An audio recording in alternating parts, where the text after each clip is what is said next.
Yo, Galen. Yo, Oni. Hey. Galen. Break it down, Oni.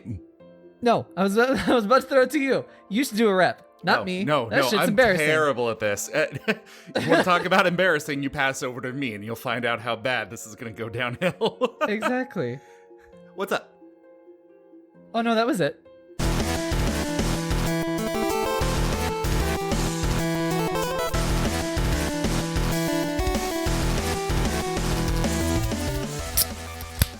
Hello, my lovely Inklings and Octolings.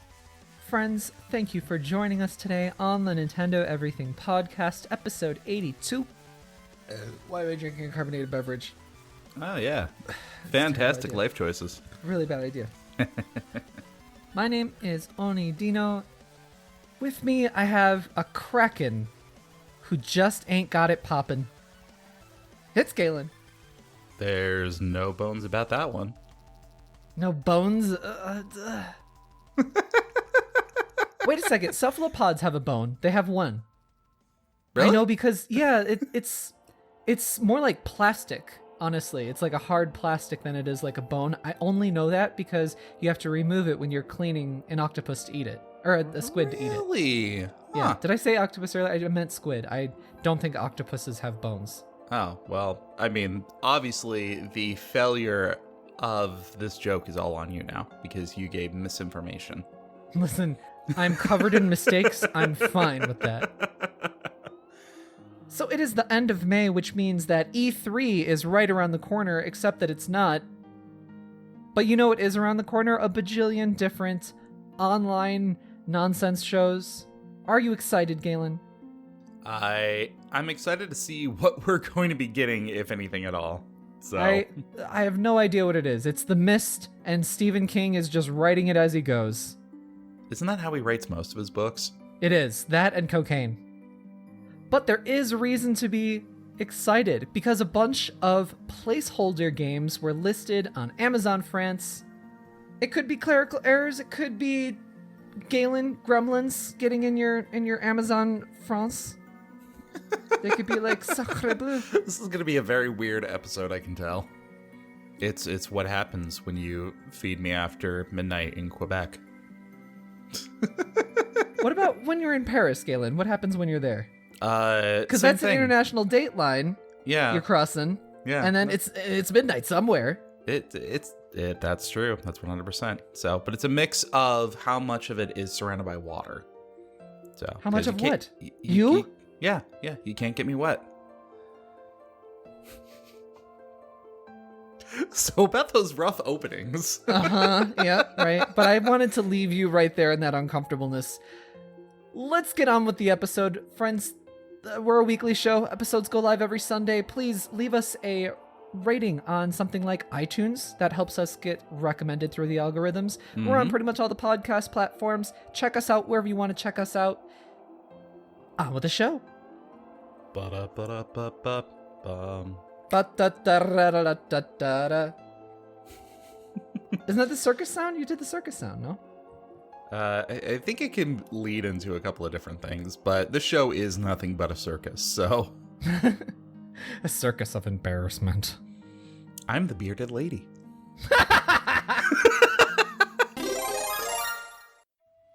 So, Galen, I'm tweeting on the internet, translation stuff, video game opinions, on my Twitter.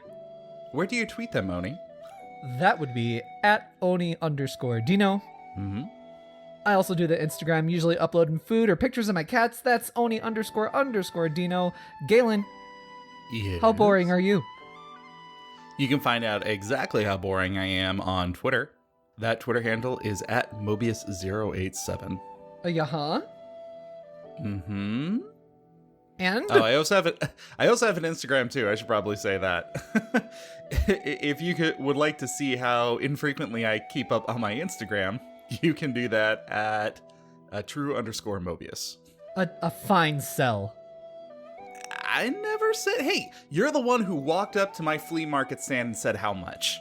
You don't even have a stand. I have Your a shelves picnic are blanket not out. stocked. $50. I'll give you $50 for it. $50 for what? 50 actual dollars? Yeah. For my What Twitter are handle. we trading? That's the same exact dollar that we're passing back and forth. But I bought it for nothing. And I've been watching a lot of flea market flip, so that means net profits. What the hell is flea market flip? What? You haven't seen this? No, I was not born in a barn. It is an HGTV show where two groups go out to a flea market and they pick up essentially just garbage. And then they have a day to remake it and they try to sell it for the highest value. And then whatever group wins gets like $5,000 or something like that. Oh, that sucks. It's basically the, oh shoot, we ran out of episodes of House Hunters show. Uh-huh. Yeah. Tell me one stupid fact about that show. Which one, House Hunters or Flea Market Flip? Flea market up. What's it called? Flea Market Flip. They very often have entire families that compete against each other in the show. But they always bring that, fake enthusiasm to it where they're just like, well, looks like dad's gonna be sleeping on the couch this time. And it's like, what the hell does that mean? I didn't come here to make friends. I came here to be #1 flea market sweepstakes. I think we're losing ourselves in this a little bit. We should No, this is the move on. multimedia podcast. This is what we are. What have Okay. you been watching? What movies have you been watching, Galen? What movies have I been watching? We're not going into that. Well, you know what? I've been talking about my fleas and everything like that. Tell us about your bugs. Oh, okay. Okay. Acceptable. Thank I've been you. playing- I had to try to save it somehow. Someone save me from myself. I've been playing Bug Fables, Galen. Mm-hmm. Do you know what this game is? I'm assuming it has something to do with Peter Molyneux. Yes, it has everything to do with Peter Parker, who is Spider-Man, which is often mistaken for a bug. There you go. In Bug Fables, you play as we're discovering this Harvey episode Dent. as we go. we're writing it as we go, following the script. So Bug Fables, the Everlasting Sapling, is a new Paper Mario game. Mm-hmm. It's Paper Mario. Awesome.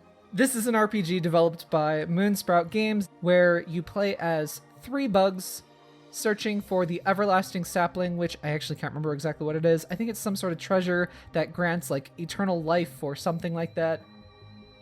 The story is set up where you are like 2 buddies, and then you find a third guy in a, basically your tutorial cave. Okay, And- so Jackie Chan and, What? Oh God, why can I not? Chris Tucker? Chris Tucker, right? In Rush Hour. Where did this come from? You said you were 2 buddies and I was going to make a buddy cop show. So it's like, okay, so you play as Chris Tucker and Jackie Chan. And then I forgot Chris Tucker's name. So you find this other guy, and you're all bugs. Everyone is bugs. This is a bug's life. Oh, hey. And you're just living your buggy world. And there's a mystery to this third guy that you find. His name is Leif, and he uses magic. He's a moth. He speaks in foreign tongues. He's from the past, and it's very confusing, and you're like, what's happening? So there's a mystery there. They kick off a mystery immediately. Then in the main kingdom that you go to right away, the Queen Ants, the queen of the kingdom, is looking for this everlasting sapling, and you have to help her find it by finding these little artifacts throughout the world that will lead you to it. So pretty much like Paper Mario, you find the shine sprites or whatever the hell. The stars all over the place. Yeah, here's your MacGuffin. Go fetch. Yes. So visually speaking, it looks exactly like classic Paper Mario. They've got the heavy outlines. Everything is paper thin. It makes sense with the aesthetic of Paper Mario, but not so much this one. But, whatever. It's fine. It's a Paper Mario. You go. And visually, it's really charming. Lots of really bright characters. Lots and lots of character designs for the NPCs in the game. Actually, initially so many that I was a little bit confused. Is there really a unique design for every NPC in this game? That's how it felt. and that's really good. But I feel like they could have introduced it a little bit slower. Yeah, yeah. Just because I was like, I can't remember who anybody is, and I mean, I'm not good with like bugs, so I can't recognize, oh, is this a beetle, is this a moth, is this a bee? And sometimes it's like plot critical for, well, I wouldn't say plot critical, but like part of the story, where they're like, oh, okay, well, the moth's doing this kind of thing, and the cockroaches are doing this kind of thing. And then like I see NPCs, I'm like, are you an ant? Are you a cockroach? You know what I mean? Mm-hmm. But it's really charming, and the world building is really great too. The dwellings inside towns are things that like humans would have dropped, like a broken teacup or like a pack of matches or cardboard or something like that. Okay. So it's kind of got that, Pikmin-esque vibe of, what is this weird foreign object? Yeah, it's kind of like that, but they don't lean into it as hard as I would like. Like, it's not part of the narrative, and they don't really talk about it. It's more like just window dressings. And I wish that they would have, leaned into it a little bit harder. Mm-hmm. Gameplay-wise, once again, it's Paper Mario. You travel around in 3D environments. You're these little 2D sprites that are paper thin. You run around, you meet characters, you find items, you battle, and it's just Paper Mario. I assume when you say that, the battle system is classic JRPG, turn-based with a timing element when you're making your attacks? Correctamundo. It's just All like right. classic Paper Mario, aka the first and the second one. Okay, cool. So it's that, except there are 3 party members on screen. You know how in the classic ones there was you and your one partner? Sometimes, if even, yeah. Yeah. So this one is 3 party members. They each have their own health. You all drain from 1 mana pool, your TP, your teamwork points. Okay. And there's badges that they call medals in this game, so you have to level up your badges. There is one very big twist that they put on the battle system that really makes it kind of shine, no pun intended, above other Paper Mario games. There are multiple turns and something called turn relay in a single turn. So like, for example, if you get the first hit on an enemy, in the overworld, you hit one enemy and then you go into the battle screen. Instead of that leading you into an attack immediately, like it would in classic Paper Mario, in Bug Fables, landing that first hit means that you get an extra turn. Oh. So you'll get like an X2 next to your character. And then turn relay allows you to give your turn up to another player. Oh. That's pretty cool. Yeah, and it adds a lot of strategy that you really wouldn't expect. It's one simple change, but it really changes the flow of battles. So in addition to that, you also have like a front row and a back row, and your front row character always deals 1 more damage than normal, and you can switch up your arrangement, your formation at any time. And then after that, it's business as usual. It's Paper Mario.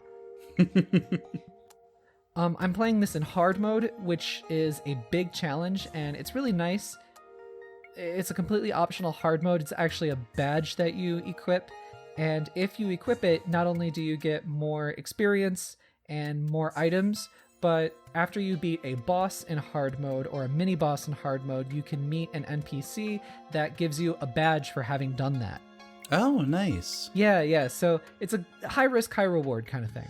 Does the badge do anything in particular? Like, does it give you new abilities, or is it like an equipment type thing?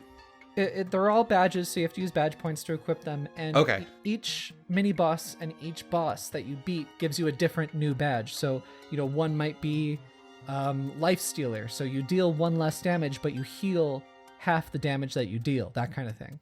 I love games that reward you for putting the challenge upon yourself. Yeah, it's encouraging me to do so that's why I'm playing it in hard mode. And it is definitely a challenge, because like 1 wrong move, 1 wrong action command performed, and you screw up. Mm-hmm.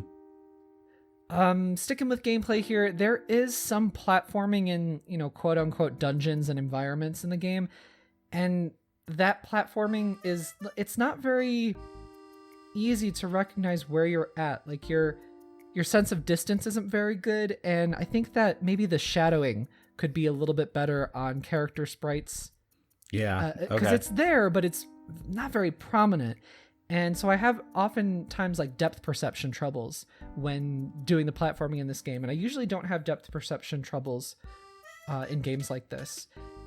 There is some platforming that you do in this game that goes like directly toward the screen or directly away from the screen. And I think that's really poorly done. It sticks out because all the other movement in the game is fine or feels like really good. So those were really weird choices that they made to like design the level like that. But they have sort of more or less accounted for that in that if you fall off of something or you fall in the water or whatever, something that would normally cause you damage, it doesn't cause you damage. You just start over again. So that's a nice feature, for lack of a better word, but I do kind of wish that it would still cause you damage and that it were better designed, so that way it would be a risk-reward kind of thing. So these claims of it being very Paper Mario-esque inspired, how's the writing in it? Because I feel like that's what mostly makes these kind of games. It's pretty good. It's not as good or as full as personality as the most recent Paper Mario games, which I think are the strongest writing, like Color Splash. But that's a bit of an unfair comparison. The writing in this game is nice. There's a lot of character progression happening. I like that it's not a ton of different characters. It's just 3 characters in your party, because then it really focuses on them. And they do have a character arc. Like, for example, V, the B character in your party, she's really annoying and selfish. And I just didn't like her at all. I was like, why would you write a character that you just straight up don't like? But she's learning to be more mature as the game is going along. And yeah, it's nice. I'm about halfway through the game. This is a really long game. Well, it's good. Yeah.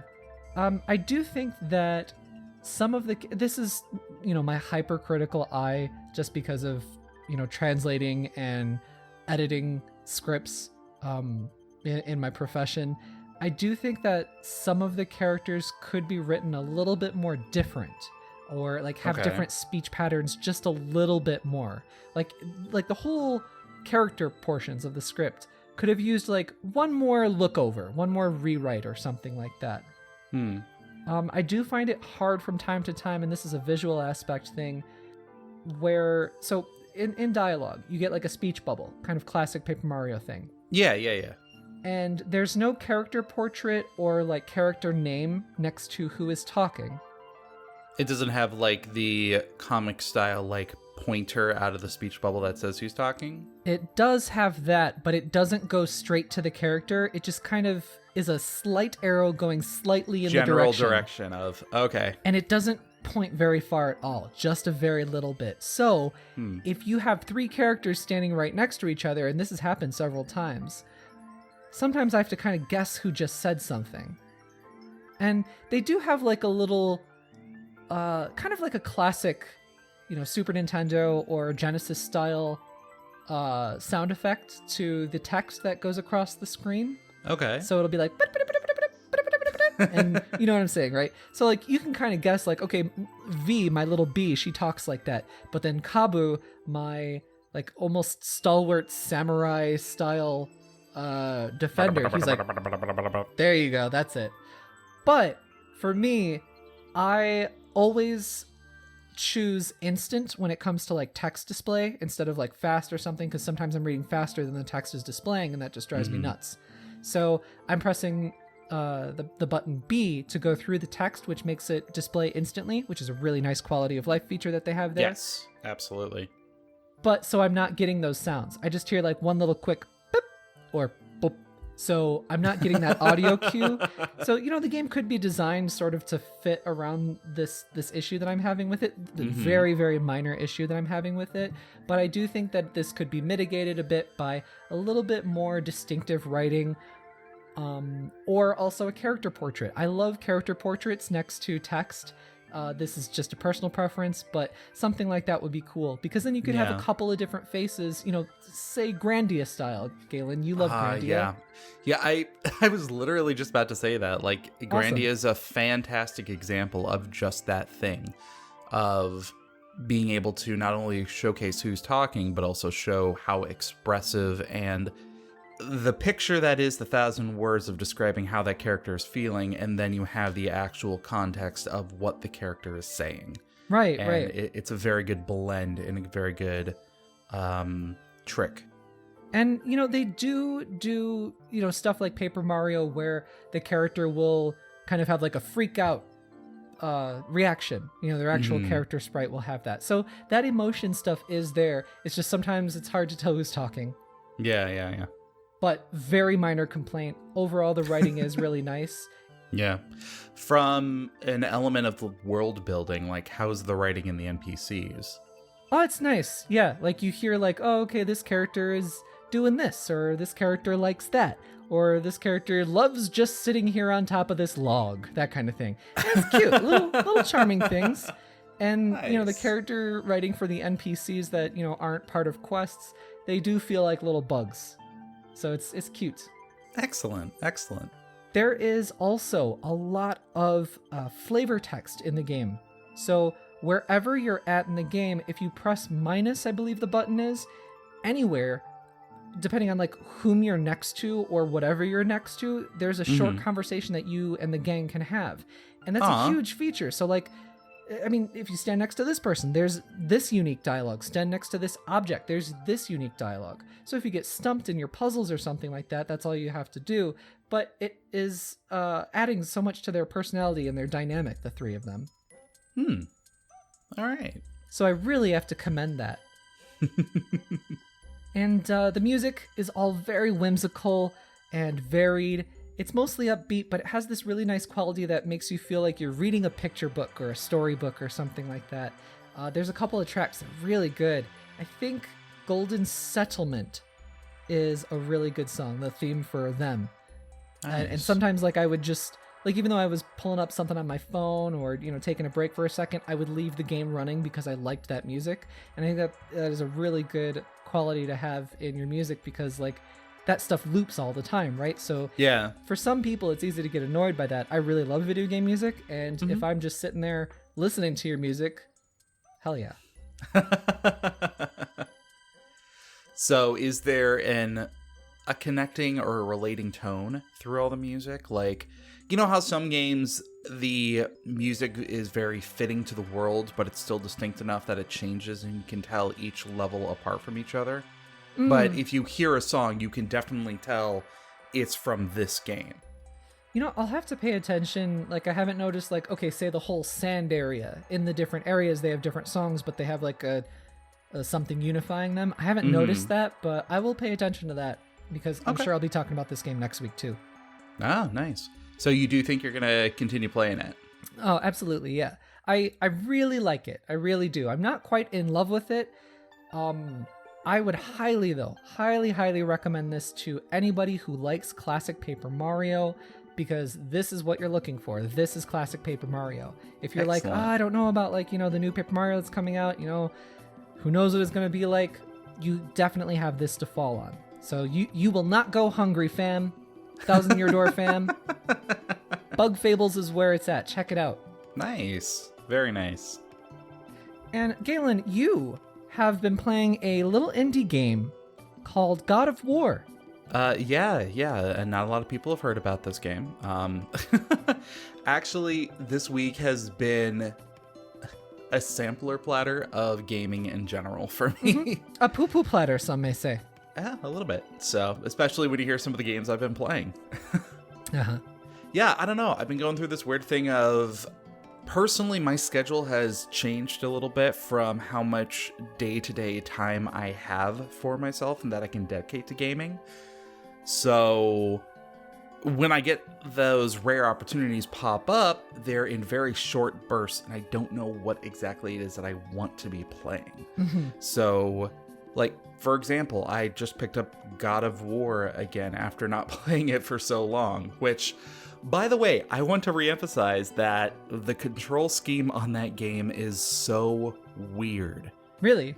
Yeah, and I think, I think last year when I talked about this game originally, the first time I played it, it really wants you to use the shoulder buttons as your main method of attacking.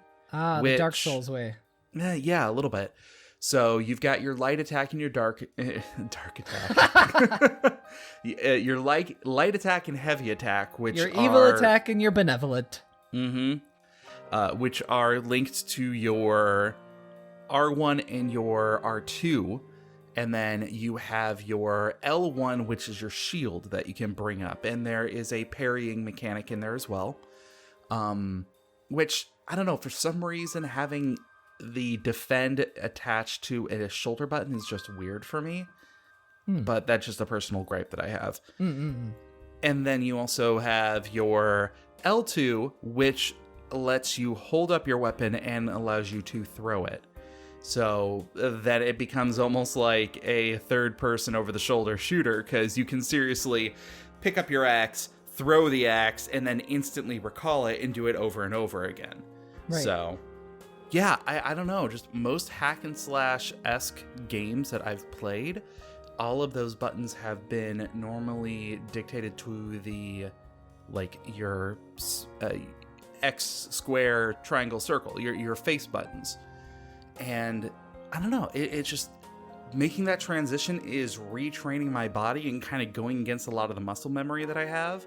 Because I want to go, oh, hey, an enemy is attacking. I'm going to press square to block it. Well, square doesn't do that button. Can you remap any of this? Maybe, but I have a weird thing about remapping controls around in a game. What? I know, it's so weird. It's such a weird quirk, but... Sounds like a design flaw in your brain.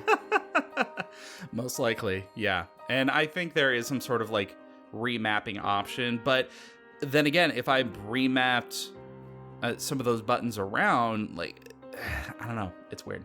Did you remap the controls in Luigi's Mansion 3? No. Did I? No. I remember there was something. I think I turned off the gyro on it. But gyros are delicious. Why would you do that? Not what I thought you were to say. All right, cool. I subverted your expectations. But yeah, I played that for a solid hour or two, and once I got to the point where I remembered what I was, playing and how to play this game, I put it down and haven't picked it up again. Brilliant. Instead, I went over to playing Child of Light some more, getting some more time in that game. Didn't make any progress story-wise, but I definitely grinded around a little bit and explored the area with that flight mechanic. You get yourself a tape recorder, and you just... the phrasing. Phrasing is my subtitle of this episode that is my life. Also, I want to say that controller hiccup thing that I was talking about last time, where sometimes it wouldn't take the inputs I was saying... Yeah. Didn't happen a single time. So I think it was just a one-time fluke for me. Okay. But yeah, and then a little bit later in the week, I found myself I had my laptop in the other room and my wife had some company over and I couldn't run and grab my Switch. So I ended up pulling because you're kept in the closet when you have company over. Basically, yeah. But I picked up Destiny 2. Again, because I have it on my computer and Amazing. Just started playing that for a little bit. So the games I've been playing this week are literally all over the board, but yeah, I didn't put any actual time into them, if that makes any sense. Yeah. I've been finding solace in weird media recently. Yeah. I've been watching a lot of movies while I work, which I usually never do. Mm-hmm. I recently did a big thread on my Twitter about the Friday the 13th film series. Because that's just garbage that you can put on the TV and you don't have to watch it. Yeah. It's food you don't have to chew. I don't know. For me, I just haven't been able to decide what it is I actually want to play. Like, recently, I've just been kind of, I guess I want to say, in a gaming rut, where there's games that I need to play. There's games that I want to play that I've said, hey, I would love to beat Horizon Zero Dawn, because I enjoyed that game, but I never got a chance to finish it. Or I have Final Fantasy 15 just sitting there on my shelf, waiting for me to take a road trip with everyone. So You just said road trip. yeah. Am I wrong? No. But I can't decide what it is that I want to do. I don't know. I've been feeling more of like a platformer lately. Do you have any recommendations? That is so funny you should say that, because I actually played a little bit of Super Mario Odyssey this week. Yeah, that wasn't even a transition. Galen didn't even know. Because I didn't like that game when I played it initially back in 2017. So I was like, you know what? I need to give this another try. And I turned it on and started over from scratch because I don't remember what was happening or how to play the game. I love that game. Yeah? I went through it. I played the entire thing, beat the main story, started collecting all the extra moons, realized there were like 999 of them, and was like, okay, let's go ahead and play something else now. Maybe you need to go back to that, because honestly, just moving around in that game feels really good. Oh, absolutely. That's the highlight of the game for me. Yeah. Well, and question, do you play on the Pro Controller, or do you play with the Joy-Cons, like, separated? That's my biggest problem. I want to just sit there and play with a Pro Controller, but there's all of these not optional, these mandatory motion controls, and I hate that. You I really absolutely need hate to. You really need to. Like, doing the whole hat spinning around you thing is, like, essential. Yeah, it's cumbersome with the Pro Controller because you have to spin around the control stick until Mario himself spins around, then press the hat throw button. And heck, I didn't even know that you could do that. You can, but it takes, like when you need to do the hat spin move, usually you need to do it quickly. And you need to wait until Mario actually spins around in a circle before you press the Y button. So it takes a couple seconds to do. Yeah. And then on top of that, like, all of this could be mitigated because, like, the face buttons and the shoulder buttons and everything like that, there's enough buttons there to, do these extra attacks and whatever. Like, Y and X do the same thing, B and A do the same thing. So you could easily just assign these buttons. And there's even an option. The really annoying thing is there's even an option in the options menu that says turn off motion controls, or like motion controls on off. And I click off, and then all of these motion controls are still in there. And it's just frustrating because if the Joy-Con, and this is a hardware problem, if the Joy-Con themselves worked properly and did all of the motion controls properly, then I would be way less indignant about this whole thing. But it's just kind of marring my experience with the game, which I'm already not super won over on in the first place. Yeah, you're not selling me on going back to Odyssey. Well, moving around feels great in that game. Yeah. I don't know.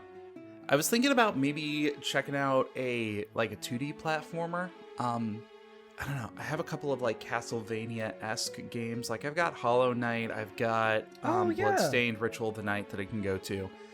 So I don't know. Maybe I'll do that. Maybe I'll throw up a Twitter poll and let everybody else decide for me. What should Galen play? I was just about to say, if any of you guys have, or gals, or gender nonconforming human beings, have an idea for Galen, you should send him a tweet, or send us an email, NintendoEverythingPod@gmail.com. Yeah. Tell Galen what to do. I had oh god, I can't remember the name of the game, but I had a somebody actually send me something on Twitter about a Battle Network style combat systemed game, which it was me. Was it you? Yes. I had someone else send me the same link to the same game. Well, I feel bad for them because you don't remember their name. It is all about you. Well, doy. Excuse me. Welcome to Dursville, population Dur. I don't think that was the name of the game. Yeah, I forgot what it's called, but it came out recently. Yeah. But yeah, did you play that? Okay. And everybody else, and I'll play it. Pretend Galen is your Tamagotchi and you get to tell him what to do. You do have to clean up after my poop, though. I was going to say he'll poop himself if you don't. Mm-hmm. And then just die. Very positive note. Moving on to the news. So news-wise, I want to say PSA on we covered this last week or whatever before, the Wholesome Direct. This is not affiliated with Nintendo, but it was a presentation of indie games, and the theme was wholesome games, which basically just meant farming sims, because there was a lot of those. But there was a bunch of really cool and fun and colorful games in there. Totally my style of games. A lot of them ran together, but I'm fine with that because that was like it was a concept album of a video game direct. But lots of cool games in there, some of them coming to Nintendo Switch, so do check out the Wholesome Direct, I recommend it. On that topic of digital events for gaming, there were a couple more. How many more have showed up this week? Every single week. Like, honestly, they're not even like big news or anything. I don't even have anything to say about it, but I just we started off covering them and they keep happening. So I'm like, we're just going to keep covering this. I'm digging my heels in. And it's not even like one a week. It's like there are multiple of these shows which are popping up like one after another. Oh, sure. Daily. So this week we heard about the Escapist Indie Showcase. Mm-hmm. This is in partnership with GOG.com, Good Old Games. This is going to be running June 11th to the 14th, and they have promised over 70 indie games. Excellent. Yeah, super awesome. I love indie games. I love cheaper games, smaller experiences, more creative games, weirder games. Yeah. I'm all about that.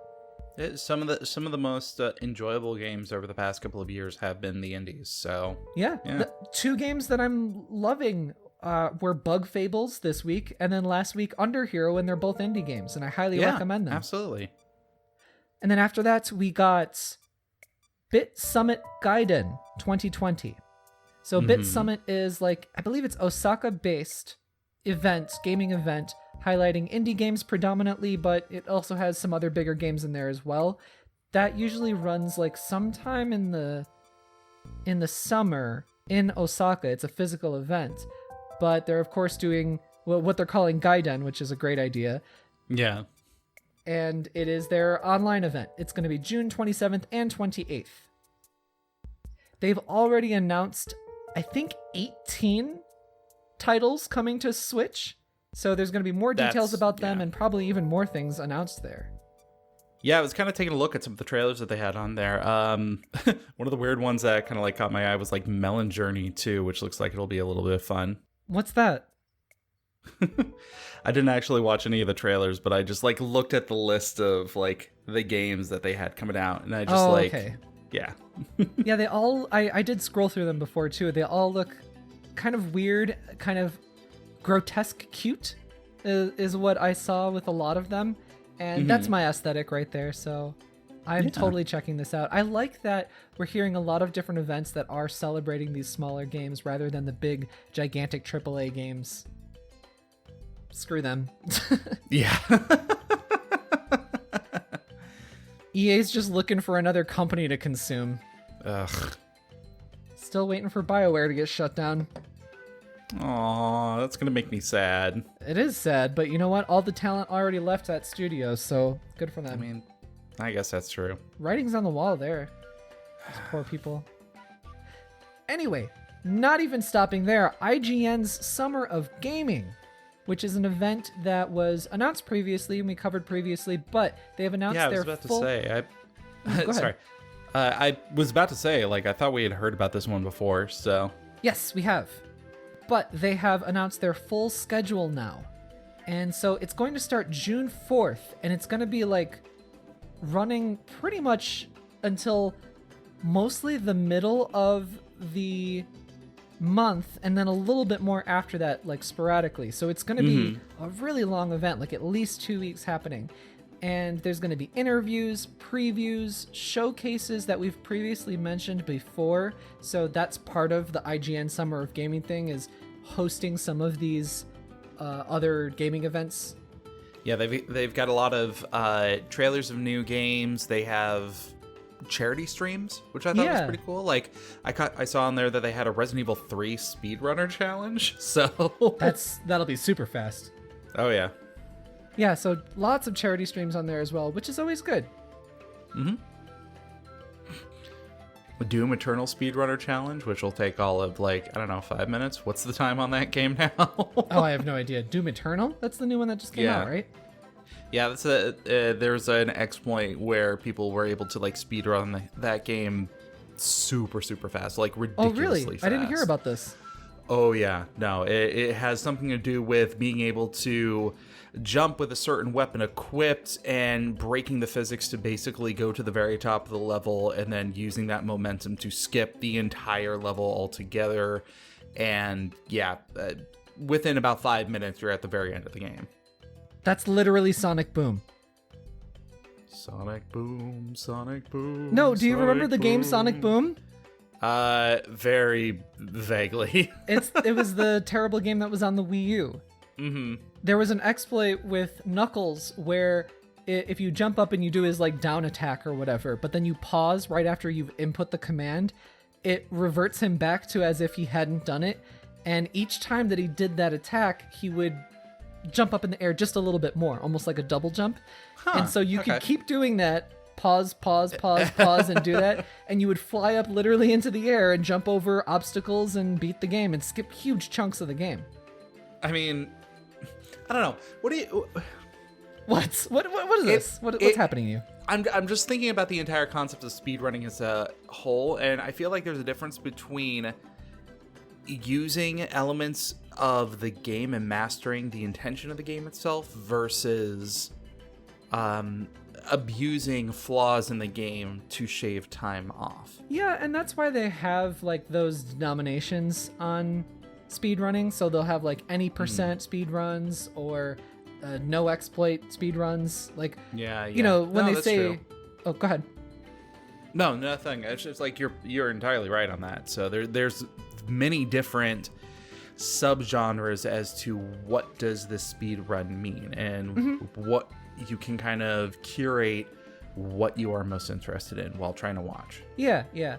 Because, I mean, even pulling off a lot of those exploits does require, stuff with your fingers that people aren't seeing unless there's a camera on it.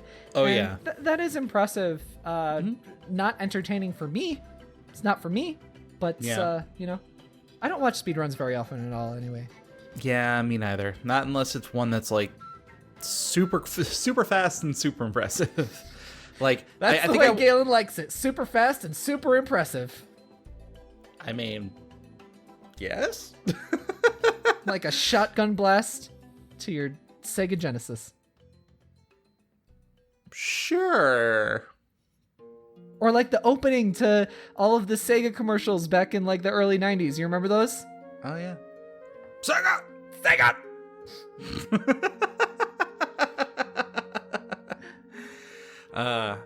Man, I remember the speedrunner, or a speedrun that I saw where it was beating the original Pokemon, within I think it was half an hour or something like that. But it basically got to the point of you needed to glitch the game to bypass. You didn't even fight the Elite Four or anything. You literally just walked through all the rooms. Oh, you found out a way to just walk around all of them? Yeah. Amazing. Riveting gameplay. Amazing. 7 out of 10. Needed more water. Didn't you always feel speedrunners have the weirdest handle names too?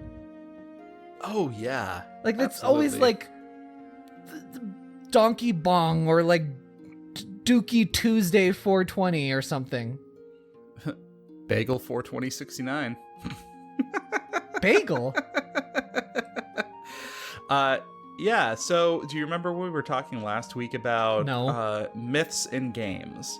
And there was a story that I told about. Actually, no. Oh, okay. But go on. Well, last week when we were talking about it, I brought up a story from Destiny 2 and how they let this rumor fly into the community just to see who could actually beat it. Yeah. That's cool. the person who finally did, his handle was like Bagel 2000 or Bagel 4K or something like that. So you have this big, I'm heavy air quotes on the word epic storyline going on that is developing right in front of you in real time, and Bagel 4K is our savior. Is that in the lore books of the game now too? I'm sure it is. The powers of light and dark and something about the moon with Bagel 4K. That wizard, it came from the moon. It came from yeast. A yeast risen dough with a hole in the middle. Bagel 4K versus Donut 22. Moving on. There was a collaboration revealed between Dead by Daylight and Silent Hill. Yeah. Silent Hill, everybody. Mm-hmm. Now, this is important. Like, we haven't really even talked about Dead by Daylight. We actually, like, beyond coincidentally, talked about Dead by Daylight a little bit. How is your husband enjoying it, by the way? My, he's so into it. He's getting his other relatives to play with him online. He's looking up freaking strats on his work breaks. They got him. Man. And, well, you know what? They might have gotten me with this. So they have the Silent Hill collab, but they also have crossplay that's also going to get integrated as well. That's pretty cool. Yeah. That's between PS4, Xbox, PC, and Switch. That's a pretty wide range of crossplay, too. Yeah. I'm wondering about the PC thing, if that's going to affect anything. I don't know very much about Dead by Daylight, except for what I've seen my husband play. There doesn't seem to be, like, many, like, aiming mechanics to it so much. Like, like first-person shooting or something like that. No, and that game, from my understanding, is a glitchy mess altogether as far as, like, syncing up on multiplayer, which is a shame because that's literally the entire point of the game. Yeah. But I think a lot of people have fun with it because it is a huge game in terms of popularity. Yeah, it is a little janky, but it's one of those things where you go into it not taking it all too seriously. You're allowing yourself to have more fun with it. There's a YouTuber that I recommended a little while ago, King of Skill, I think it is. He did a lot of Super Smash Bros. Montages for his for the latest games. But anyway, he broke away from Smash Bros. For a little bit and went to play this game. And I watched a couple of his montage videos playing that. Oh, so, cool. Yeah. I'll let Cliff know then. Well, there you go. So what's important about this collab, though, and why we're talking about it is, of course, because of Silent Hill. Silent Hill is a franchise that was just beaten to a bloody pulp by its original publisher, Konami, and not really any Silent Hill game has come out for years and years. I think the last real major thing that we saw was Silent Hills, which was supposed to be a PS4 game. That was years ago. It was like maybe 6 years ago now. I don't even know. The infamous PT trailer. Yeah. So, yeah. And so many people, this is a beloved franchise because of the first 3 games in particular. Then there was a slew of them afterwards that were kind of up and down, but mostly down. Most of them were not well received. And so people just love this series, but even when they remade it, it was very poorly received. Matt McMuscles did a great video explaining that travesty. Oh, which one? Remade which one? Yeah, the HD or the HD remakes of Silent Hill. I think it was 2 and 3. Yeah, that one was really crazy. Yeah. So, people are hungry for this game to come back. So something like this, could be just Konami trying to cash in on the IP that they hold, because they still hold lots of IP hostage. I'm looking at you, Goemon. And this, could have Konami testing the waters for Silent Hill popularity. Personally, I don't think so at all. Is them just cashing in on it. I think they're testing it for the popularity of their new pachinko machine. Yeah, exactly. What they do right now is pachinko slots. So yeah. They have Pyramid Head from Silent Hill 2, Heather from Silent Hill 3. Which is weird. From from what I was seeing, I think they kept referring to him as the Executioner. Apparently, instead of that's Pyramid his Head. actual name. Everybody calls him Pyramid Head. Even It's freaking Pyramid Head. even the creator calls him Pyramid Head. But apparently, it's called the Executioner. And then Midwich Elementary is the map, and that's from Silent Hill 1. So it's cool that they're kind of representing, 3 different games. Of course, they're going to throw Pyramid Head in there because he's just such an iconic character design.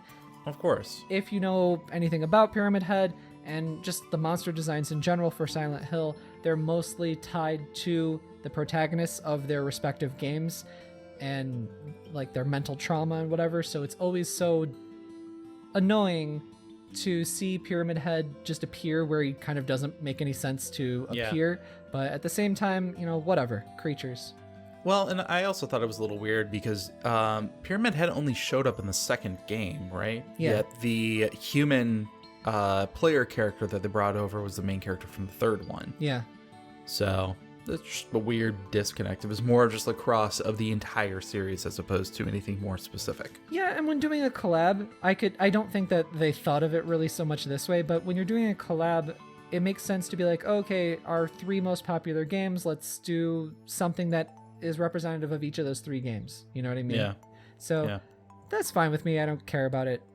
And I watched a little bit of the demo play footage going through that, and it seems that Pyramid Head has this weird ability to a lot of barbed wire inspired things that they have in there. I'm trying to remember because it's been years since I even touched those Silent Hill games, and then especially with like getting confused by media and especially the movies, I think that the barbed wire thing wasn't so much a part of Silent Hill until the movies came along, the Hollywood films. So it's kind of weird to see that thrown in there. Even in the revealed trailer, they had the loud siren and the walls peeling kind of thing, which is, great visual effects that the movie created. And ever since then, like, the movies have actually inspired the games with that aesthetic. So it's kind of, it's cool, but it's like Silent Hill does so many other things that I wish they wouldn't just kind of rest on that laurel. No, exactly. But I also wish that they would make another game. So, like, I don't know. I'm not actually complaining about anything right here, just making observations. Yeah. So I've never actually played any of the Silent Hill games before. What's your history with them? I was always a Resident Evil guy, and not that there was any, like, verses or anything like that, but just that's what I was getting versus into. Konami, West Coast, East Coast. No. Same coast. Same coast. So I was getting into the Resident Evil series, and I just kind of didn't have time or money to rent as many games as I wanted to, so I just didn't play them. And then I played them a little bit later on in like the PS2 era. I played 2 and 3, never finished either of them just because that's how gaming was for me back then. And then since then I've learned about them because the stories are interesting through videos and essays and stuff like that. So middling history with them in general. Yeah. But I know way more about them than I've played. It's a very disparity in it. Very disparity in it? What? I feel like there's been a little bit of a resurgence in attention to classic horror games around that era. Like, obviously we have the remakes with Resident Evil 2 and Resident Evil 3, and yes, I also know that's Capcom, so but then we also have this cross-platform connection with Konami in Silent Hill. My question is, when are we going to get our next reference to Dino Crisis? Yeah, everybody has been asking about Dino Crisis, in particular because Capcom keeps remaking, their games in the RE engine, so people are like, okay, if you're going to remake something, make it Dino Crisis. That series needs to come back. And I agree with them. Yeah, why not? There's big rumors that RE4 is supposed to get remade. See, I don't know how I feel about that. That's the Resident Evil game that should not be remade. No, I agree. There's no way. Well, I can see that. Just make a new freaking game instead of that. Or remake Code Veronica. That game is I would messy. much rather have that. Yes. I would much rather have a Code Veronica remake. But Resident Evil 4 sells money dollars, so they're doing it for that reason. It's like, Listen, RE4 is already a good game. I've already bought Resident Evil 4 like 6 times. I don't need to do it again. Yeah. But anyway, moving on. Wii version was still the best. Yeah. If they could do... Never mind. Yeah, it was. But moving on to our last bit of news here. The big one. The placeholder games that were listed on Amazon France. Mm-hmm. There are a bunch of third parties and Nintendo listings on there as well. Now, before we get into it, this could all be BS. This could be clerical errors. Could be something. Maybe there's a direct imminent. Who knows?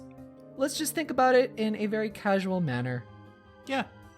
So what we're seeing here is 4 Nintendo listings, 2 Warner Bros. Listings that are multi-platform, 2 Square Enix listings that are Switch only, 2 Ubisoft listings that are multi-plat, 2 Bethesda's that are multi-plat, 1 that is Switch only, 1 Capcom that is Switch only, and 1 from Take-Two that is multi-plat. Galen, give me some predictions on what you're thinking some of these games could be. Let's just have fun here. Well, Square Enix, I'm definitely kind of leaning more towards the Crystal Chronicles that we know is going to be coming out. Yeah. We just don't know when. So That one, though, is listed as a Switch-only one, though. Crystal Chronicles is multi-plat. Oh, that's right. It could be... I don't know. Was Bravely Default 2? So here's the thing, is this could just be something that is already announced and doesn't happen to have a listing on there. You know what I mean? These aren't necessarily new games, right? This could just be, we haven't put in a thing yet or whatever. Mm-hmm. And there's going to be a big announcement coming up soon or something like that, so we're putting up the placeholder. So I'm only giving that caveat to our listeners because I'm just saying, don't get too hyped up about something like this. Yeah. This is just fun. And like the Bethesda one, I'm like, I think they still need to come out. What was the mobile game? It was Fallout Elder Shelter. Scrolls Arena. No, Shelter's already on the Switch. Oh, are you thinking Elder Scrolls Blades? That's the one. That already came out. Did it? Yes. That it just completely came out like missed last that. week. Brilliant. Amazing. Brilliant. Amazing newsing. I'm thinking that maybe, because I've been saying this for a while, Bethesda has to do it, is a remaster of Fallout New Vegas, because that one is so well received. Oh, absolutely. Or a remaster of Oblivion, so that would make sense for multiplats or something like that. I could see Bethesda doing that because they need money. They need to be in the better graces of the public, considering like the Fallout 76 fandangle. I would love to see a Fallout game on the Switch. So Speaking of that, how hilarious would it be if they were like, Fallout 76 is coming to Switch? How funny would that be? Oh, that would be pretty funny. That'd be so bad. God, that game sucks. Since we're shooting for the stars on this one, the Capcom listing, I would love to see a Beautiful Joe HD remake. Oh, yes, please. I would love that too. Give me a collection. Give me, $50, $60 for both games. Well, there was more than 2 games though. Was there? I only knew of the 2. There were 2 main games. Then I want to say there was at least 2 handheld games as well. Oh, okay. Yeah, those weren't particularly well received, but yeah, there was, the main 1 and 2. I'd still be happy with 1 and 2.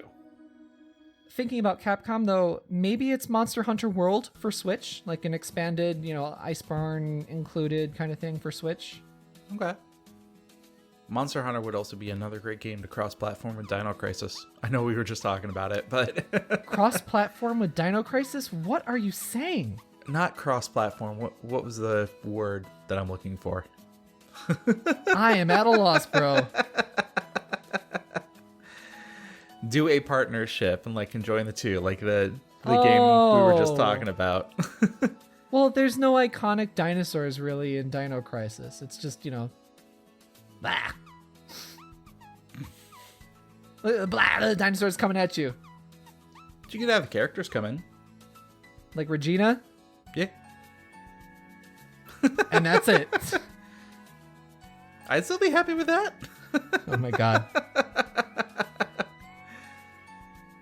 So, what do you think about this Warner Brothers one? Oh, it's got to be Star Wars, Lego Star Wars stuff. Does WB do that? Yes. Warner Bros. Does the Lego games, and they have Lego Star Wars coming out. Oh. But what would you want it to be? Nothing, because I don't play games made by Warner Bros. I don't care. I don't play the big AAA games very much. That's fair. That's so, fair. Warner Bros., Ubisoft, Bethesda, Take-Two especially. Like, I might play a Ubisoft game, I might play a Bethesda game, but other than that, like, oof. Of course, I'll play a Capcom game, a Squaresoft game, a Square Enix game. See, my heart's still at Squaresoft. Or maybe I just can't speak. You decide. Give me an HD remake of Brave Fencer Musashi. Yeah, that would be great. They're never going to do that. That IP is in the trash. That is never going nowhere. And they put it there because of that second game. And, there's so many great IPs that Square Enix has that I would love to see. Parasite Eve, Chrono Trigger, Chrono Series. But these Square games that are listed are Switch only, so I'm honestly perplexed. I don't know what this could be. If it's anything. Yeah. And it could also be completely new IPs that we haven't even heard anything about yet. So that's true. That's totally true. That would be cool. But Square Enix doesn't seem to take a whole lot of chances, especially recently. I think that they're kind of doing safe bets. That's why they did the, break glass in case of emergency Final Fantasy VII remake. You beat me to it. Break materia in case of emergency. Oh, you don't break materia. There is a materia called break, though. Ha! There you go. Ha! End the podcast. Now let's talk about these Nintendo ones, though. There's 4 listings on Nintendo. What are you thinking for those? I'm wondering if maybe some of those rumored games that we talked about earlier in the year. Maybe? Like Pikmin? Yeah, Pikmin 3 Deluxe, or those Mario things that we talked about, because Paper Mario came true. So I'm wondering if there's more water to that rumor than we thought. No, absolutely. I don't know. I feel like Nintendo's been holding everything pretty close to their chest when it comes to game announcements. They really have, but I think that now is the time going into June and moving forward because they want to build up their latter half of the year. It's true. I mean, the placeholders could also be things for Bayonetta 3 and Metroid Prime 4 and just... They're getting ready in case there is an announcement or something like that. Yeah, that's true. I'm wondering if those games already have listings on Amazon France. Those 2 games in particular, Bayonetta 3 and Metroid Prime 4, because they do have listings on, say, the US Best Buy. Because they meant to come out before, or they were announced so much earlier that they wanted to get the pre-order people in. Remember, ladies and gentlemen, pre-order a game that you haven't even seen footage for yet. And also on that note, this could, be 1 game and 4 collector's editions. I don't think that that's it, but, it could be that. Well, and there's also, the whole Wii U library that you could be porting things from, too, so... It's getting kind of slim, though. A lot of stuff has been ported over, I'll tell you what. I'm trying to think of games that I would want ported over. I mean, honestly, for me, not really much of anything now, just because, whatever, those games exist. I can go back and I can play them. But if they are going to port something over, I would like to see Xenoblade Cross, which this isn't it. That's not going to happen for a while if it happens at all. Maybe it'll be on the next system that'll be ported. But maybe Fatal Frame for coming up in October, Oh, don't tease me like that. I'm going to tease you like that. I'm teasing myself like that. You ain't even play no Fatal Frame. I have 2, actually. Oh, what? Okay, go to tell. Just tell. I played the second one. When? Oh God, this was 10 years ago? Yeah, see. Yeah, it's been a while. Yeah, you ain't know nothing. I'd play a remake of it. You ain't know nothing. I would play a Labo version of Fatal Frame. So would I. Get those bakemono all up in my May. Sure. But really though, now that I just brought up the topic, I would love to see another Fatal Frame. Like, oh God, yeah. Port the Wii U one over, the 5th one over for Halloween. It's easy sell. Judge interest in the Fatal Frame series based on that. If we can get a Deadly Premonitions 2, we should be able to get another Fatal Frame. That is wild. That is the DP2 coming next month. It's nuts. Right.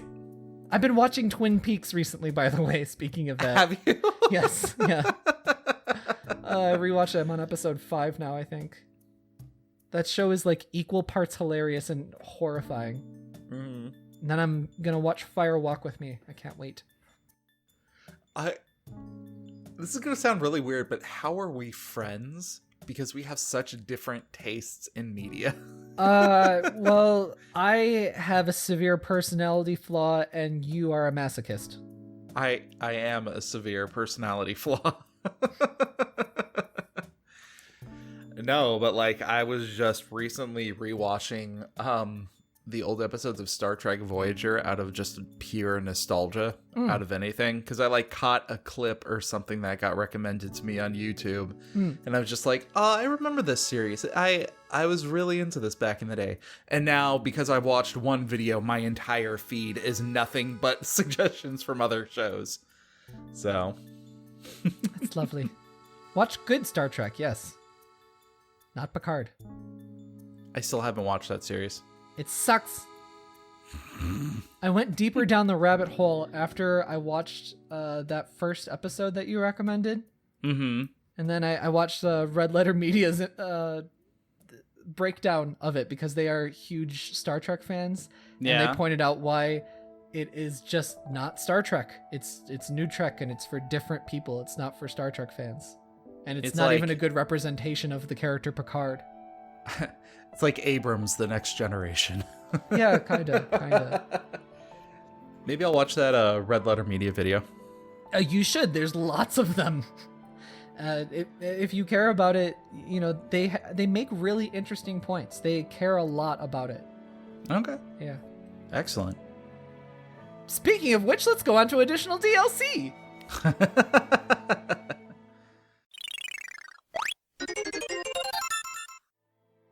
Full of segues.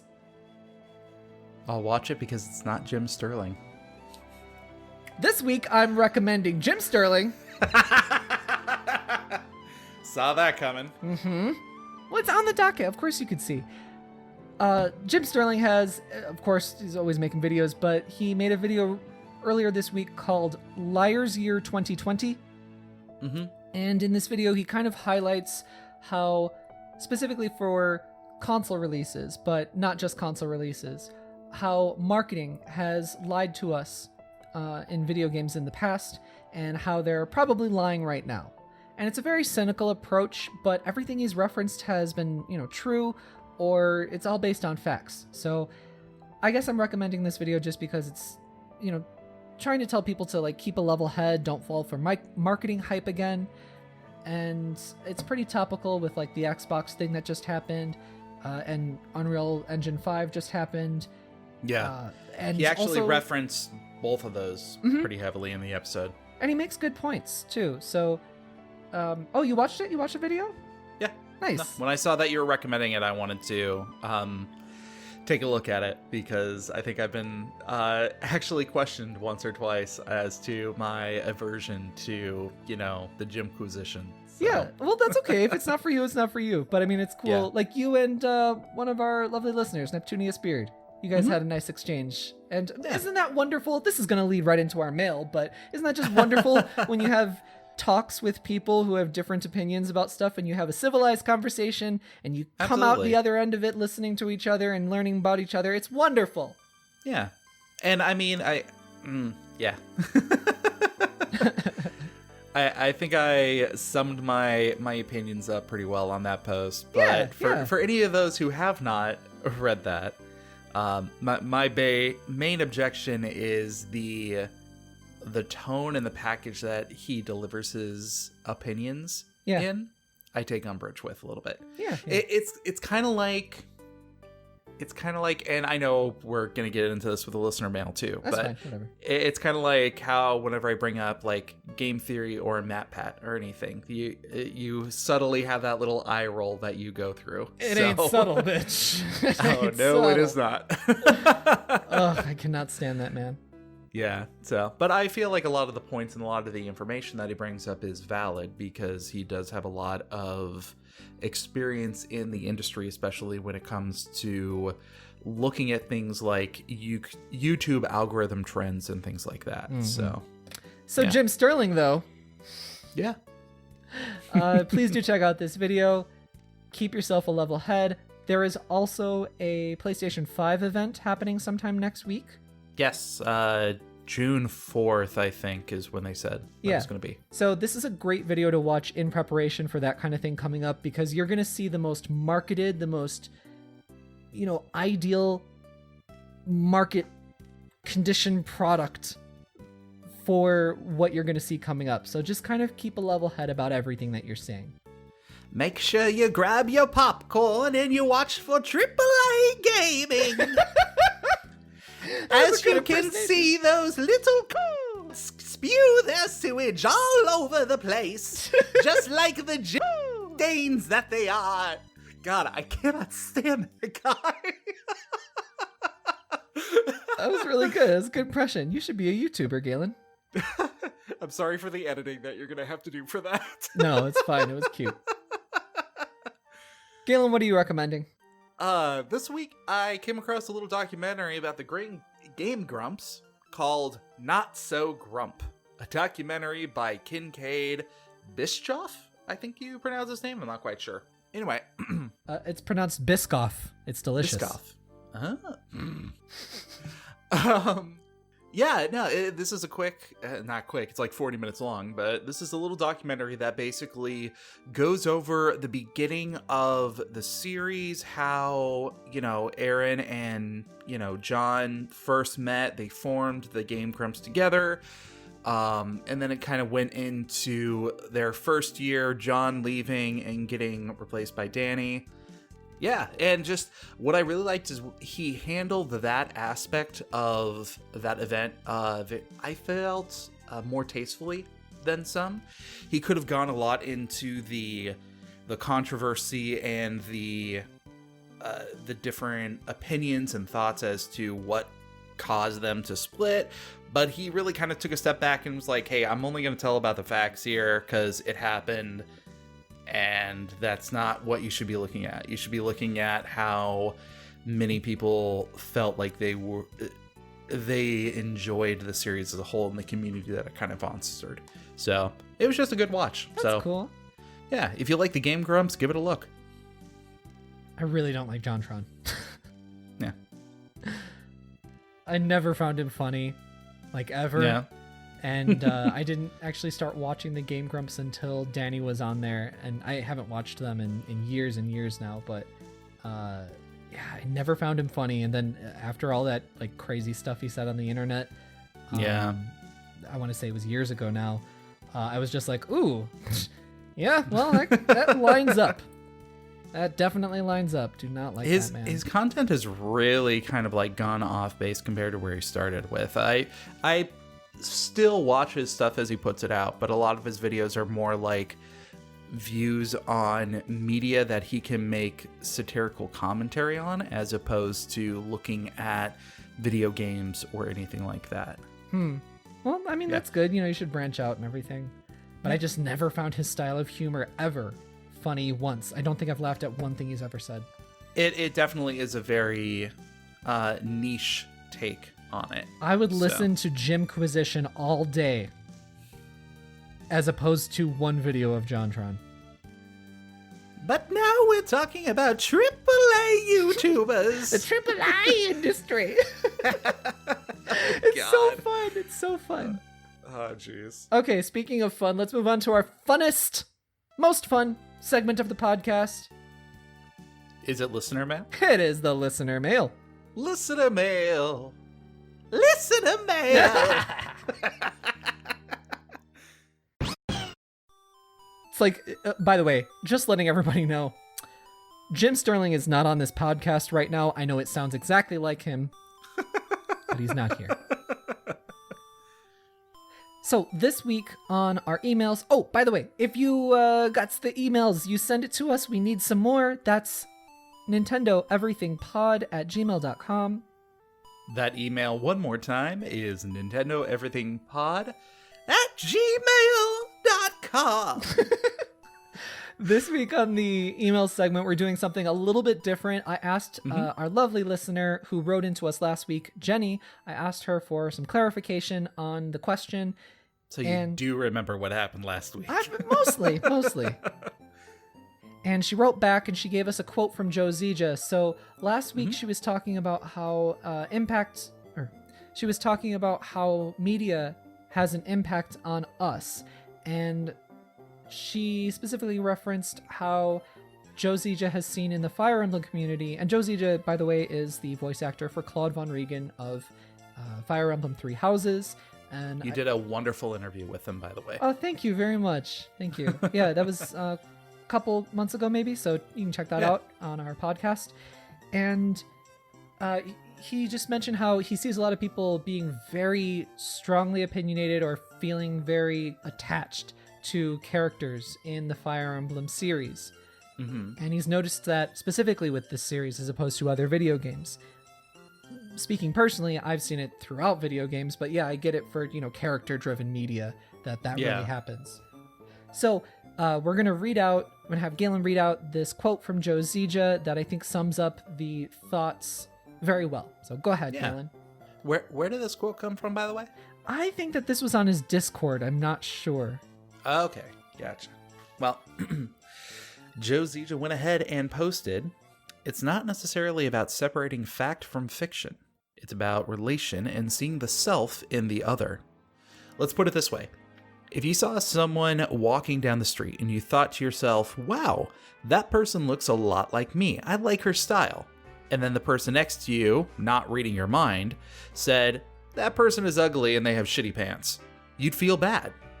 Your friend didn't insult you. They were talking about a stranger, someone who may as well be fictional, but you identified with that person, so you take it personally." Yes, and I think that's a great summation and analogy of how a lot of people feel when they get too attached to a character, too identified with a piece of media. Absolutely. Before we jump into... Oh. Yeah, I was about to say, I definitely have found myself kind of falling into this category once or twice with a couple of people, so... I was just about to ask, have you had this situation before? Tell me about it, Galen. Oh god, absolutely. So I feel like a lot of the time when we make these kind of connections, it's not necessarily being able to relate to that person, it's finding relations in a person that has a larger element of success that you do and making kind of that connection there. One of the people that I have kind of admired in a professional sense is actually Matt Pat with Game Theory. God, seriously. Like, his story of being a theater major throughout most of college and then kind of breaking away from everything that he thought he was going to be doing and kind of asking himself, okay, what am I going to do now? The entire idea of Game Theory was just it was a resume builder. It was something so he could take it to a company and said, hey, I made this thing. I know what I'm talking about, and I can understand how the business world works, in a sense. And it just evolved into this whole community that it is today. So, and I don't know, the idea of being able to start from scratch and really kind of push past your own insecurities that are there and making something that, and still staying rather positive throughout most of it, I always felt admirable.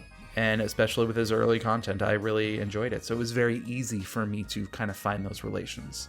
And then when I say I really don't like Matt Pat, I think that he sounds awful and he sounds fake, and I don't like any of his content, and I think it is so catered towards making money, which, you know what, no faulting him for being a businessman. He's a smart-ass businessman. But but if I were to say those kinds of criticisms, hypothetically, I am not criticizing Galen's desire. Allegedly. Allegedly, yes. I am not insulting Galen's interest in, building up from scratch. Galen's interest in theater. Galen's appreciation for being humble.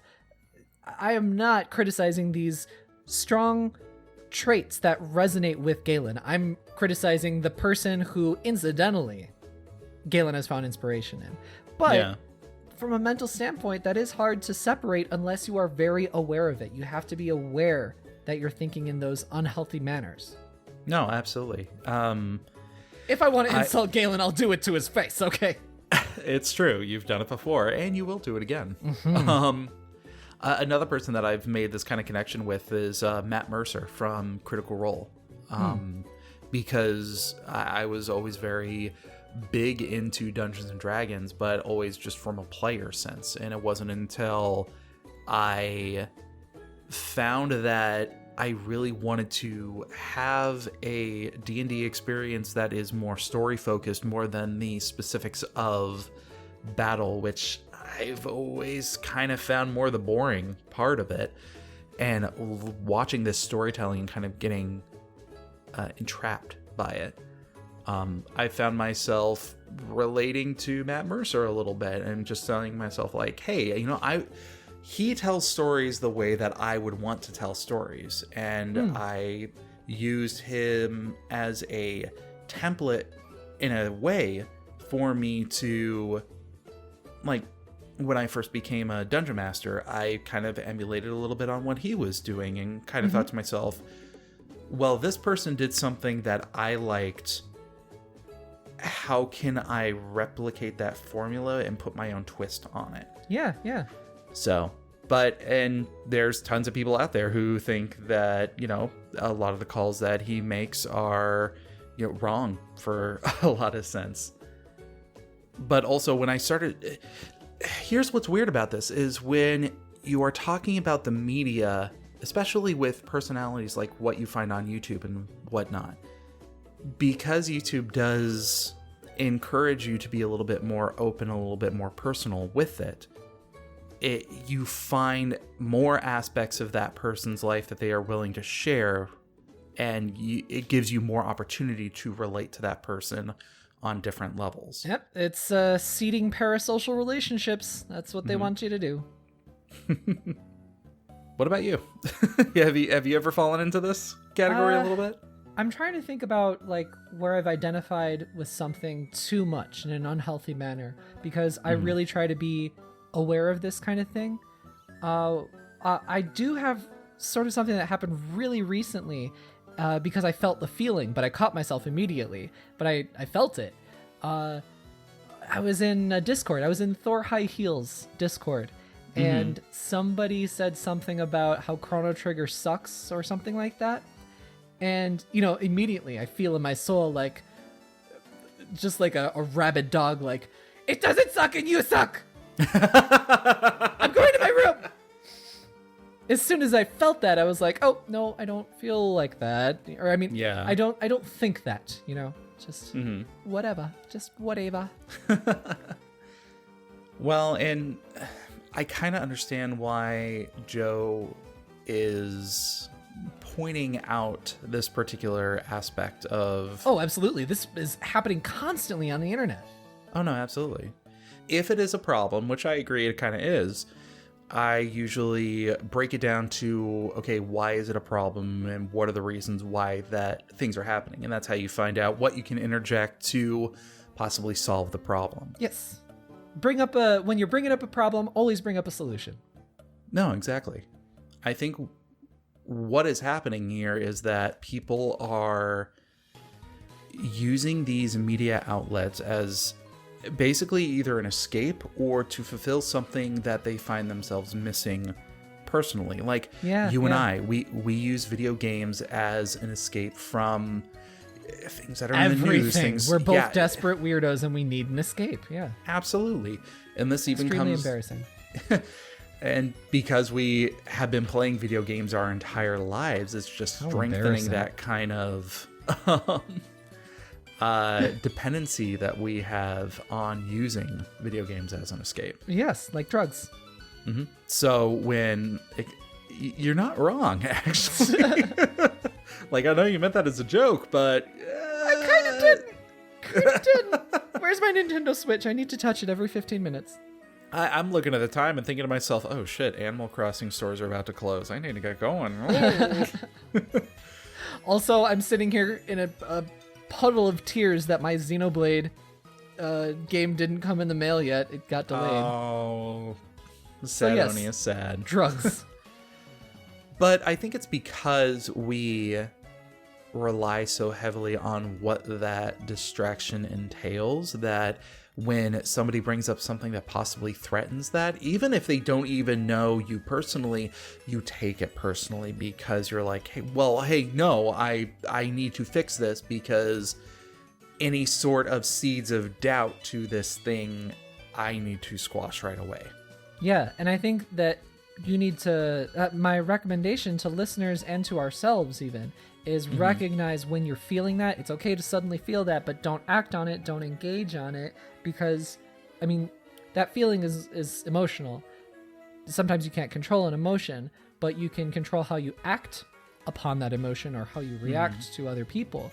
So, no, I'm sorry, I cut you off. Please finish your thought. No, go ahead.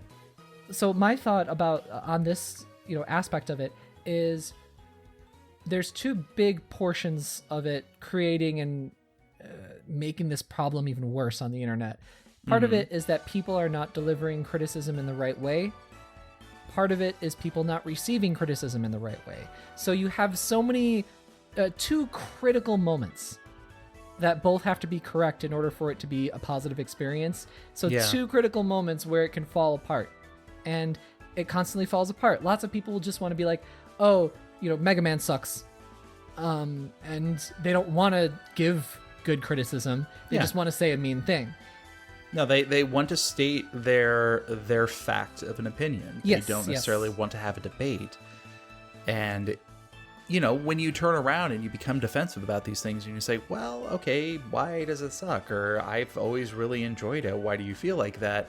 They feel like they have to face that realization that what they have is an opinion, not a fact. Well, so now you're kind of turning it around, and that's how just the vitriol between conversations can grow.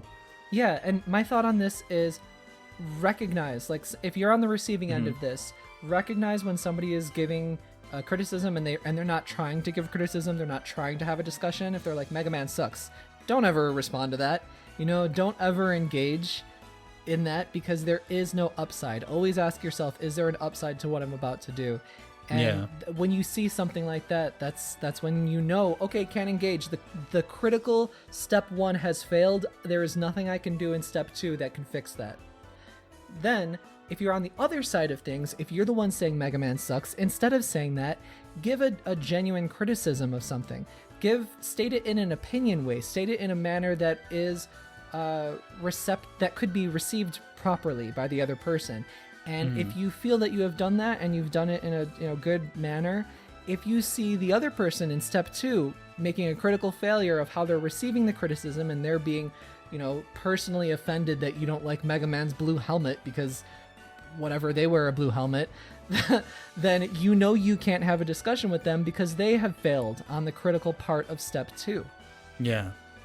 I mean, just like what we talked about with like you and Neptunius Beard, having a good conversation where you both came at a situation from two opposite ideas. You both did step 1 and step 2 in a correct manner, and you had a great little conversation. And it's so special when things like that happen. I had a great conversation recently with somebody that was like that, And it's so special because you get to like kind of learn how the other person thinks, not just what they're thinking, but how they think. And even at the end of the day, if you still aren't convincing each other of it, because sometimes your goal is not to convince the other person, you are learning about other people and you are empathizing. And those are personal skills that are so important in life in general, that you know, we have all these experiences throughout our lives. Even in some stupid little thing on like some gobshite on the internet was like, oh, Mega Man sucks, you know? And it's always like a little learning opportunity or a building opportunity for yourself.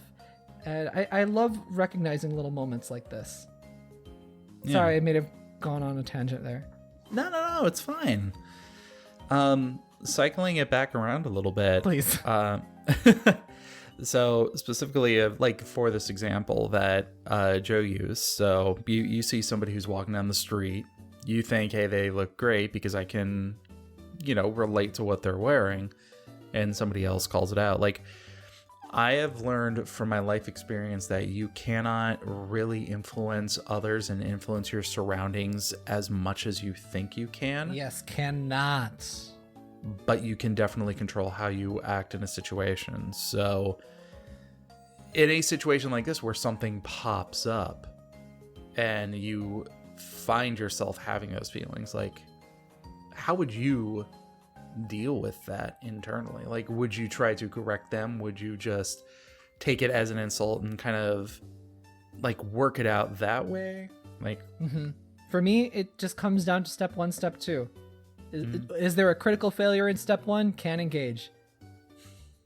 How very like binary of you, like from a programming level. It really is. I didn't mean to make it come out that way when I was thinking about it, but I sometimes oversimplifying things and knowing you're oversimplifying things can be a great jumping off point.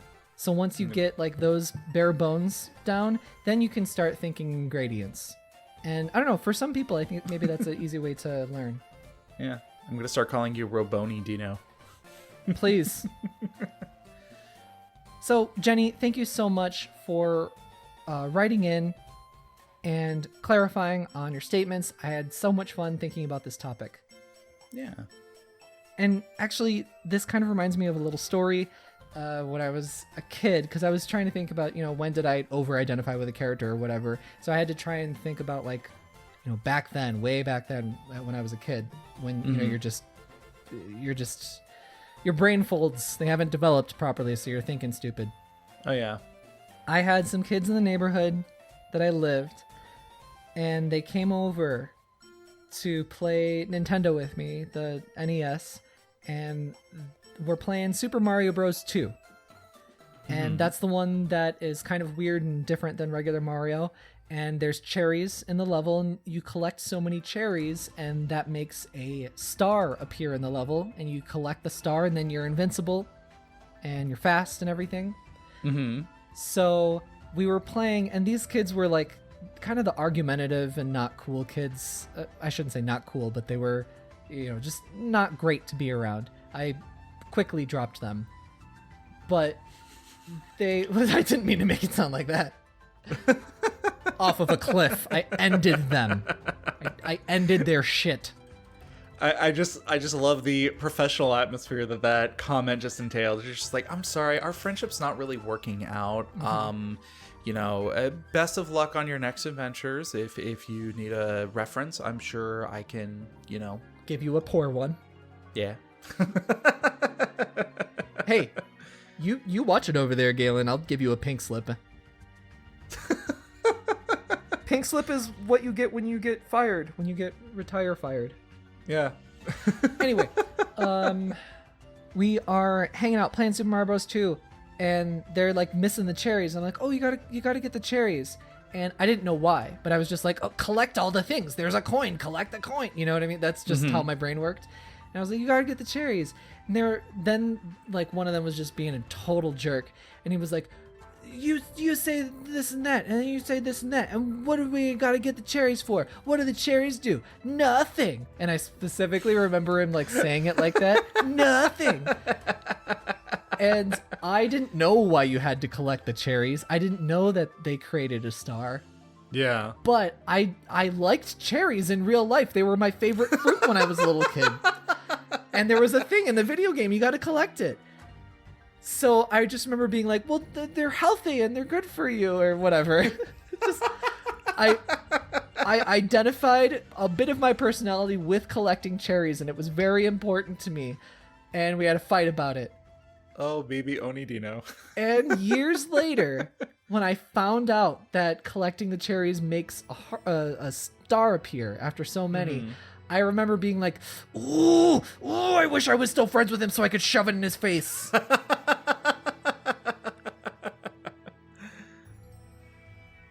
Just good memory, just great memories. I'm so glad that that stuff still retains in my brain, not that I need that space for other stuff.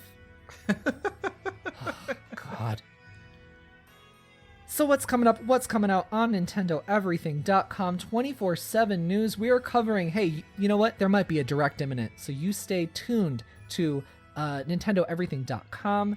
We are on top of that stuff 24/7. I really hope that there is a direct, because it'd be very nice to report on not another E3 replacement. Hey. Hey. We also have a lovely review for Bug Fables on our website. Do check that out. We got some more translations coming up. We have translations that I did recently about Xenoblade. Maybe some more of those coming up too. Very interesting stuff there. Xenoblade just came out. Gonna be talking about that next week. Awesome. Stay connected to us on Twitter at NinEverything. We got the YouTube, of course, youtube.com/NinEverything. And my Twitter is at Oni_Dino. And my Insta, Oni__Dino. Galen. 2 underscores. Galen, how about you? Well, you can always shoot me your game recommendations and the like on Twitter at Mobius087. Tell them what to do. And if you want to see, some of my personal life, what, dog and cat pics that I throw up there, you can find me on Instagram at the handle true_Mobius. And do remember to leave us a rating on iTunes, recommend us in your Discord to some friends, help the show grow, help us do more giveaways. I really want to give back to our community in the best way possible, which is video game giveaways, I think. Did our winner get in contact with you for that Steam code? They did, immediately. They were on top of that shit. Suck it, remember, Galen. if you don't contact in a timely manner, I get your prize, and nobody wants that. And then think about how sad he is when you do contact and you get the prize and not him. Think about how much pain you cause him, and that might be actually worth more joy than receiving the video game yourself. I mean, we all know I'm not a real gamer, so it's all deserving. So leave us ratings and help our show grow by recommending us, all that junk, and we can do more giveaways and we can hurt Galen even more. Leave your rating for my pain. Make Galen the king of pain. Galen, in closing, why don't you tell video gamers that listen to this podcast about your ideal crossover collaboration with your favorite video game, Destiny 2. I think that Destiny 2 should cross over and make a special appearance in Mega Man. In Mega Man. In Mega Man. Mega Man shouldn't appear in Destiny 2. No. Destiny 2 should appear in Mega Man. And when you beat Destiny 2, the power-up you get is just an emote, but every time you use it, it incurs a microtransaction. That is your E-Tank. Oh. Wow. I don't know if that was so funny as it was sad. It was sad true. and real, but you know what? At the end of the day, Galen, it was better than That's nothing. our podcast, sad and real. Well, yeah. I guess you undercut my joke, but that's okay. We'll see you next week. Until then, for everything Nintendo. Stay tuned for Nintendo Everything. AAA, bye-bye. AAA, bye-bye. You Cool.